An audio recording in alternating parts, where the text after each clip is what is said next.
Thank you, Namrata, Rajesh, and thank you, AIOS, for your kind invitation.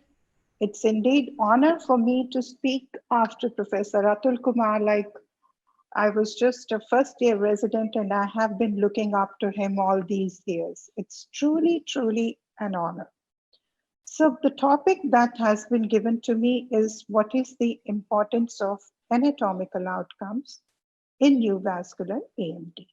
So let's look at what anatomical outcomes we generally look at. We look at retinal thickness because we are looking at the evidence of fluid. Shrem, to be very honest, we do not really look in our day-to-day practice, but we do look at intraretinal or subretinal hemorrhage, as Professor Atul mentioned about the lady recently with hemorrhage.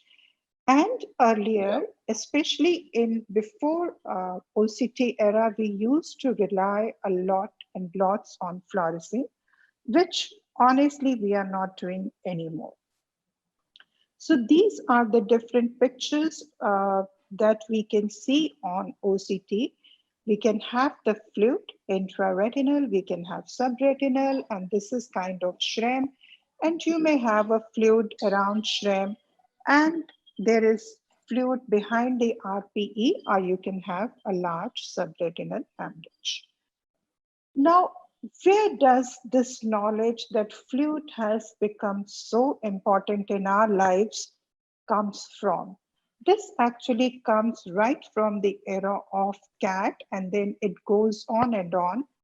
Most of the studies, multicentric trials that have been done on AMD have actually took fluid as a very important marker of response to therapy, of disease getting reactivated, and the reason for retreating the patient, because as mentioned again by Professor Atul, we are honestly not treating our patient every 1 monthly after we have given 3 initial loading doses.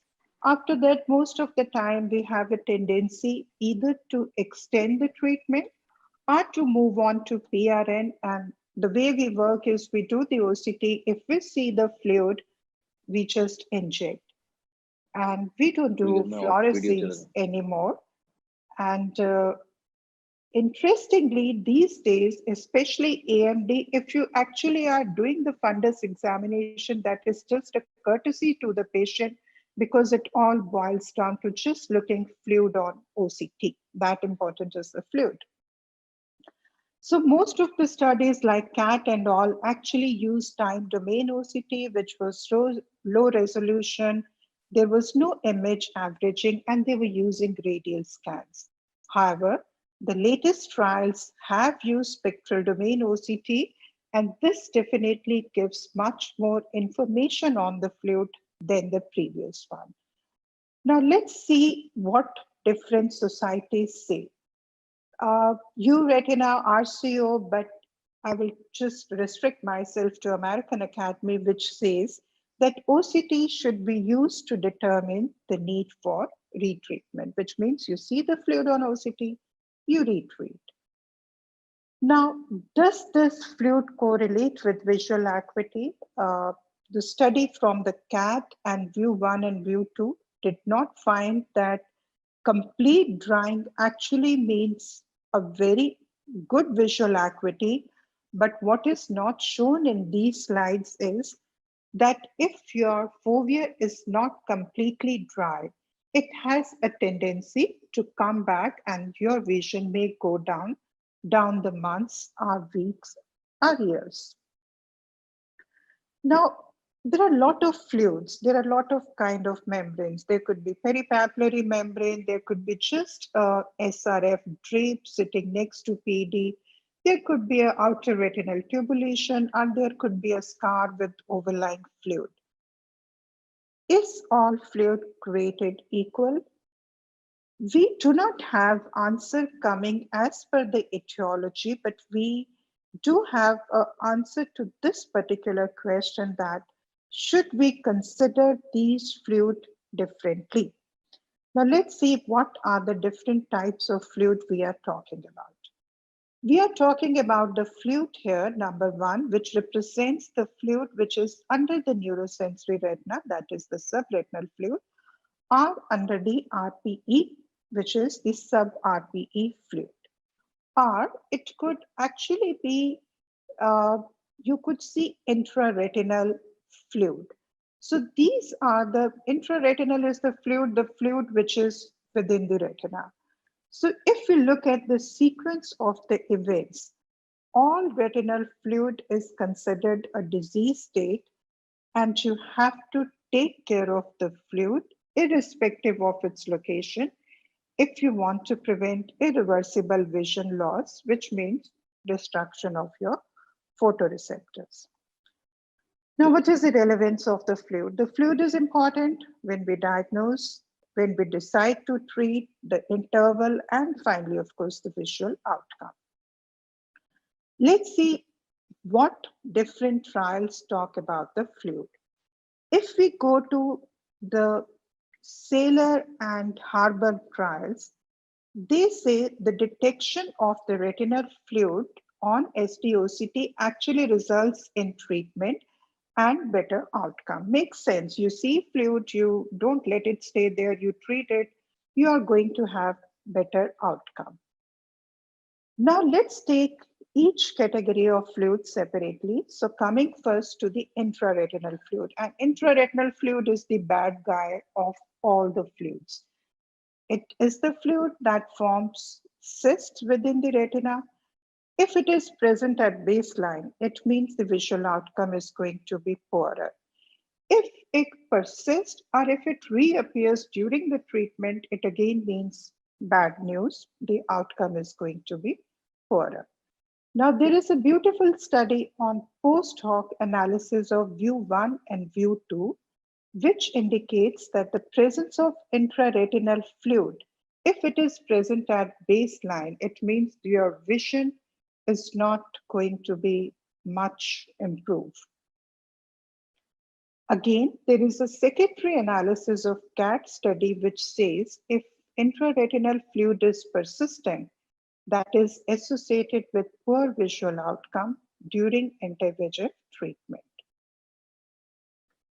Excite study also, the post hoc analysis shows that if during the follow-up of these patients you have new intraretinal cysts that come after you have given the loading doses, it means it's a bad news again because these are the patients in whom visual acuity is going to decline.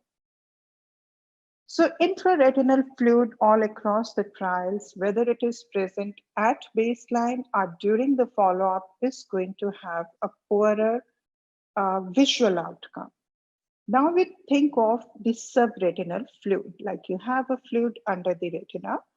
So some studies indeed showed that if you have the SRF at baseline, or even if you have a residual SRF after you have treated the patient, actually it leads to the better or stable visual outcome, meaning some fluid, the subretinal fluid, may be actually good. However, there are other data which suggest that if this SRF recurs during the maintenance phase, it again means it could have a poorer visual outcome. So it's a catch-22 kind of a situation. So let's see what the trials have indicated. The secondary analysis of the VIEW study did a sub-hoc analysis on effect of baseline subretinal fluid on the visual acuity. And it showed that if the subretinal fluid is present at baseline, unlike intraretinal fluid, it did not greatly affect the initial visual acuity and actually had a relatively positive impact on visual outcome once you give anti-VEGF treatment. Fair enough. So you see serous subretinal fluid, you are happier because these are the patients who might show better visual acuity. The CAT study secondary analysis again showed that if there is a persistent subretinal fluid, it did not adversely affect the visual acuity outcomes once you give anti-VEGF treatment. The ancillary study of Excite showed that repeated recurrence of SRF actually may be a problem. So you are happy when you see SRF at baseline and you know it's going to respond, but you honestly do not want it to come back again and again, because if it keeps coming back, it actually may lead to poor visual outcome. Fluid study is a very interesting study which prospectively studied whether the tolerance of some subretinal fluid was good for the eye or not. So what they did, they initially gave ranibizumab monthly doses until there was, and then there were two arms to follow up the patient. One they called the intensive group, where they did not tolerate any fluid at all. The other was the relaxed group, in which they took care of the intraretinal fluid, but they allowed the subretinal fluid to be persisted and about 200 microns at the foveal center. If it was more than 200, they would treat it. And they found there was no significant difference between the intensive and the relaxed group if you see at 24 months, which again indicates that subretinal fluid, even if little bit of it is present, probably it's good because it's not impacting your visual acuity. However, if you go further into the study, it says, although there was no significant difference, but what happens if you allow subretinal fluid to be present for a long time? There tends to be presence of intraretinal fluid in these eyes, which reappears in the relaxed group at 24 months. It's sounding a bit complex, but the moral of the story is that subretinal fluid itself is not a bad guy, either at presentation or within few months, and little bit of it you can tolerate. But if you allow it to persist and if you allow it to come back again and again, by itself, it may not be harmful, but it has a tendency to lead on to intraretinal fluid, which actually might compromise your visual acuity. So it's not so bad, but still it's not a very good guy. Now I'll show you the example. Now this is the left eye of a patient, and you can see a membrane out here, and you can see it is mostly the subretinal fluid. So patient receives injections, responds beautifully to anti-VEGF injection because there is no intraretinal spaces. And you see the follow-up over 6 months, the patient has been receiving monthly injections and has maintained a visual acuity of 20/20. This is what we want to do. Now, what if we stop after 3 months? I will show you another example of a later what happens if you stop. Now, from the subretinal fluid, let's move on to sub-RPE fluid, that is the fluid which is under RPE. There are not many studies actually that have investigated the importance of sub-RPE fluid. However, the data does suggest that changes in the sub-RPE space could be indicative that there is a disease recurrence and you may have to pay attention to it. Post hoc analysis of view 1 and 2 studied the effect of PED that was present at baseline and found that if you had a PED present at baseline, it did not really affect the visual acuity per se. Secondary analysis of CAT study again did not find any effect of sub-RPE fluid on the visual acuity outcomes during the time when anti-VEGF was being given.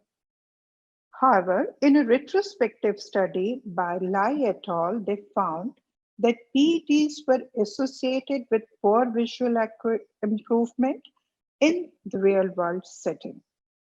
And in another retrospective study, the changes in the sub-RPE space were found to be an important indicator that might predict that AMD is going to recur.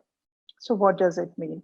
It means that if you see the fluid below RPE, you are not overly concerned because you've got to treat. And with your treatment, it does settle down and the vision is likely to improve. But don't lose sight of this. Keep on monitoring it. If you find the PD is increasing or the sub RPE space is increasing, maybe you need to be very careful because you really do not want it to progress a lot. And this is what I'm going to show you by an example of our patient. You can see a patient with AMD. So you see the line scan, it is mostly sub-RPE and lesion. He receives treatment, monthly injection, starts responding, and we continue with the monthly injections over a period of, you can see this is 9 months, 6 months he received, and he is doing well. The visual acuity is maintained, and you can see, he's doing quite fine. This is another example of a patient with type 1 CNV, and this is combined fluorescein ICG, as again said by Professor Atul Kumar. And when we look at it, you see there is a pocket of fluid, and there is this PED, and I don't see hump very clearly, but you can see there is a pocket of streak fluid under the pigment epithelium. So he receives 3 injections, and if you compare it from the baseline, the subretinal fluid is gone, the PD is kind of okay, but there is this streak of fluid, and patient's vision was good. Probably this streak was still an indication to be treated, but after 3 loading doses, since his fovea was attached, the patient was so happy that he did not want any treatment and did not come back to us. When he returned, this is how it was. So this is what I was emphasizing, that this streak fluid on itself will not have an impact on visual acuity because patient is 6/6 part at this point of time. It has done very well for itself. But if you let it be there, you've got to be very careful because this may indicate the disease reactivity or propensity for the disease to recur. And you can see over a period of time, patient has developed intraretinal cyst and subretinal fluid and everything. And now when we start injecting, even after injections, the response is not so good, and neither is his vision improvement so good.